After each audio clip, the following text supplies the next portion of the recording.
चंद्रगिरी माँ माथे नवा के हो, भक्ति से लगाबो चंद्र प्रभु प्रभु के जयकारा, चंद्र प्रभु प्रभु के जयकारा। चंद्रगिरी माँ माथे नवा के हो, भक्ति से लगाबो चंद्र प्रभु प्रभु के जयकारा, चंद्र प्रभु प्रभु के जयकारा।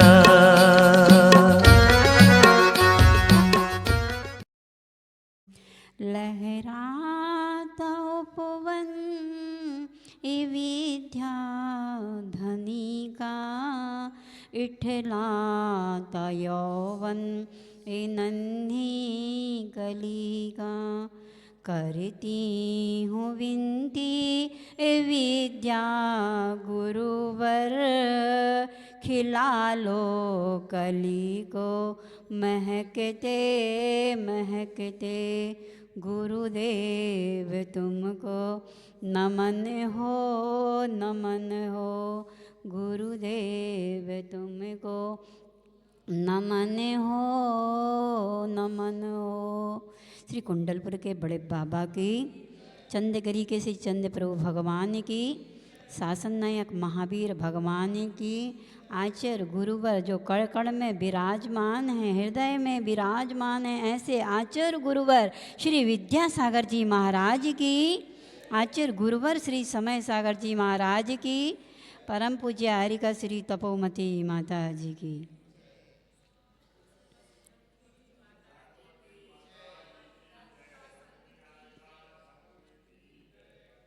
आप लोग चंदगिरी में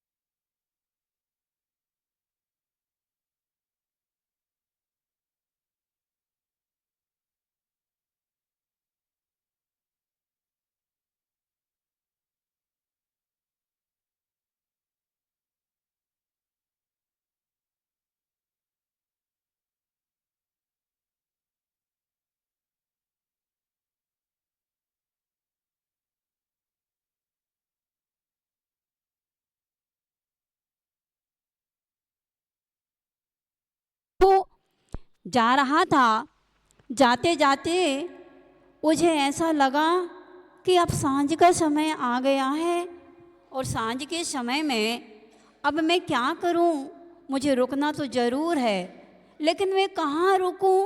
तो उसे एक ऐसी मकान दिख गया, तो वहाँ से एक व्यक्ति निकला, तो उससे साधु ने पूछा, भाई मैं यहाँ रुक सकता हूँ क्या? उसने कहा, रुक तो सकते हो, लेकिन मैं रात में नहीं रहता हूँ, मैं रात में कहीं बाहर जाता हूँ। तो बोले कहाँ जाते हो? बोले तुम बाद में देखना मैं कहाँ जाता हूँ, रुकने के लिए मना नहीं कर रहा हूँ, लेकिन तुम यहाँ रुक सकते हो। साधु ने सोचा मुझे अवश्य यहाँ रुकना चाहिए, आखिर मुझे देखना है कि ये क्या करता है। और वो रात में रुक गया। सुनिएगा आप लोग ध्यान से, वो रात में रुक गया। रुकने के बाद जब अर्धरात्रि होती है, और अर्धरात्रि जब होती है ना, तो वो देखता है वो तैयारी कर रहा है, ऐसी जम की तैयारी कर रहा है जहाँ अर्धरात्रि में साधु संत कहते हैं ना, हो अर्ध निशा का सन्नाटा वन वे वनचारी चरते हैं। और अर्ध निशा का जब सन्नाटा होता है ना, तो साधु संत ध्यान लगाते हैं। ऐसे समय में वो व्यक्ति क्या कर रहा है, तैयारी कर रहा है और जा रहा है। साधु ने इशारा किया, तुम कहाँ जा रहे हो? बोले मैं चोर हूँ, मैं डाकू हूँ, और मेरा पैसा तो रात में अर्धरात्रि में भी चोरी करने का रहता है। तो बोले, साधु ने बोला, तुम चोर हो और चोरी करने के लिए जा रहे हो, तो क्या तुम चुरा के कुछ ना कुछ तो लाओगे? बोले आज नहीं तो कल, कल नहीं तो परसों लाऊंगा ज़रूर। और ऐसे कह कर के वो चला गया। और जब रात्रि में जब घूमते घूमते उसे कुछ नहीं मिला। जब वो वापस आया तो साधु ने पूछा, क्यों भाई, आप कुछ लेकर के आए हो कि नहीं आए हो? उसने कहा, आज तो मुझे कुछ नहीं मिला, लेकिन कल तो ज़रूर मिलेगा ना। अब साधु सोचता है, मुझे यहाँ ज़रूर रुकना चाहिए, आखिर मुझे देखना चाहिए कि ये पुरुषार्थ जो कर रहा है, इस पुरुषार्थ में इसकी जीत होने वाली है कि हार होने वाली है। दूसरे दिन साधु फिर रुक गए और रुकने के बाद फिर वो तैयारी रात की कर रहा है। साधु चुपचाप देख रहा है और जब वो उसे चोरी करने के लिए गया, लेकिन वो सफल नहीं हो पाया। और जब वो वापस आया, साधु ने इशारा किया, क्यों, कुछ लेके आए हो क्या? बोले, आज तो नहीं, लेकिन कभी तो ना कभी ज़रूर मैं कुछ ना कुछ लेके ज़रूर आऊँगा। और हुआ ऐसे, उसने कहा, मुझे आज भी रुकना चाहिए।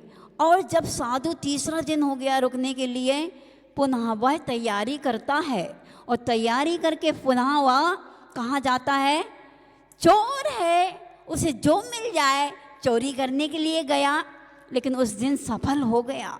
साधु ने पूछा, क्यों, आज तो तुम ज़रूर कुछ ना कुछ लेके आए होगे ना? बोले, हाँ, मैंने पहले दिन प्रैक्टिस की, दूसरे दिन में प्रैक्टिस की, तीसरे दिन में सफल हो गया। साधु सोचता है, मैं अरसा बीत गया है, कितने दिनों से मैं अपनी साधना में रत था, लेकिन मेरी साधना नहीं हो पा रही है। तो ये मेरा प्रथम गुरु है, क्योंकि जैसे ही इसने पुरुषार्थ किया है, ऐसे ही मैं भी अपने जीवन में ज़रूर पुरुषार्थ करूँगा। ये मेरा पहला गुरु है। और वहाँ से वो चला जाता है, विहार कर जाता है। जाते जाते वो नदी के तट पर पहुँचता है, सरोवर पर पहुँचता है, देखता है एक शेर वहाँ पानी पीने के लिए आया है। लेकिन शेर जैसे पानी पीने को होता है, तो जैसे परछाई पड़ती है ना, तो क्या होता है, उसमें दूसरा शेर दिखाई देता है। तो वो शेर सोचता है, मैं यहाँ पानी पीने के लिए आया हूँ, ये मेरे से डबल शेर है, ये मुझे कुछ कर ना दे, इसलिए वो चुपचाप हट जाता है। पुनः साधु खड़ा होकर के वहाँ देख रहा है कि ये कर क्या रहा है।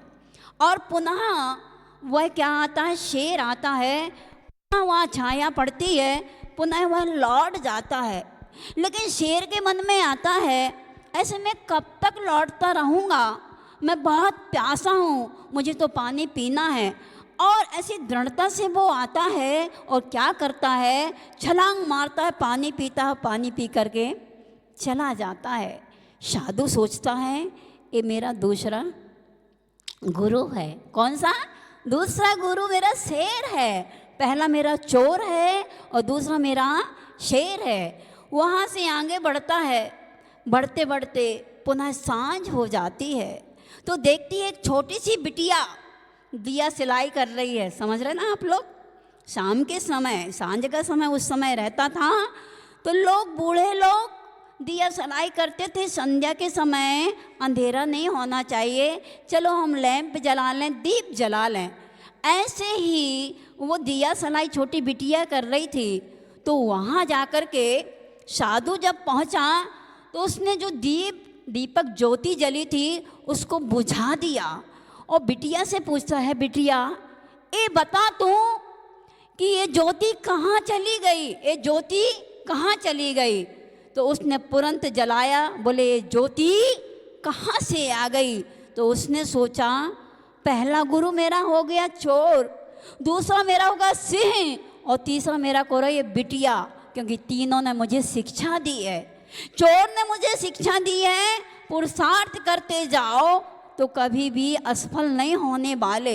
मैं अपनी साधना में बहुत असफल हो रहा था, मेरे मन में बहुत विकल्प आ रहा था, लेकिन मैं सफल जरूर होऊंगा उस चोर की तरह।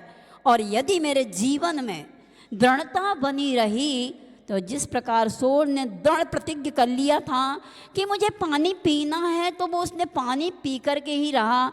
ऐसे ही मुझे चरम सीमा में पहुंचना है, तो सी से मुझे शिक्षा मिली है। और तीसरी शिक्षा मुझे उस बिटिया से मिली है कि ज्योति उसने जलाई। मैंने उससे पूछा, उसने तुरंत रिप्लाई मुझे दी है। ऐसे ही जिंदगी में मेरे ये 3 गुरु हैं। लेकिन बंधुओं, मैं आप लोगों से ये पूछना चाहती हूँ, उस व्यक्ति के, उस साधु के जीवन में तो 3 गुरु थे, लेकिन सिर्फ हमारा तो एक ही गुरु है। आप लोग के हैं क्या एक गुरु कि 2-4 गुरु हैं? एक गुरु है ना? तो हमारे जीवन में एक गुरु है और एक ही गुरु में तीनों चीज समाहित हैं। एक गुरु में तीनों चीज समाहित हैं। जो बाबूजी बोल जाते हैं, कण कण के देवता, रग रग के देवता, हृदय के निवास करने वाले, ऐसे आचार्य गुरुवर जो ब्रह्मांड के देवता हैं, वो हमारे तो कितने गुरु हैं? एक ही गुरु हैं।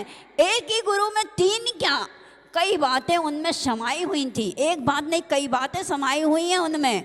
आज वर्तमान में नहीं है, वो तो हमसे छिन गए, लेकिन हमारे हृदय से छिन जाए तो हम जाने हमारे हृदय से कभी जीवन में छिनने वाले नहीं है। हमारी हृदय वेदिका पर वो विराजमान है और जब तक विराजमान रहेंगे, जब तक हम भी सिद्ध अवस्था को प्राप्त ना हो जाएं। ऐसे गुरुदेव के बाबत मैं आप लोगों के सामने क्या कहूँ? आप लोग तो सब उनको रग रग से जानते हैं, कड़कड़ से जानते हैं, सब कुछ से जानते हैं। ऐसे गुरुदेव के बाबत जो चंद्रगिरी में यहाँ पर तपस स्थली है कि नहीं है? तपस स्थली है और यहीं पर एक अतिशय घटित करके वो अपने जीवन में चले गए। उन्होंने कभी सोचा था कि यहाँ मेरी समाधि होगी? कभी नहीं सोचा होगा। लेकिन एक कण कण इतना पुण्य होगा, इतना पावन होगा कि यहाँ पर गुरुदेव की यहाँ पर उनने बुला लिया। कहाँ तो न्योरा चले गए थे और न्योरा से वापस आकर के यहाँ पर, यहाँ के लोगों ने यहाँ की भक्ति में इतने बीमार थे कि गुरुदेव का कुछ हमारा ऐसा चमत्कार हो जाए जिससे हमारा जीवन में ऐसी घटना घटी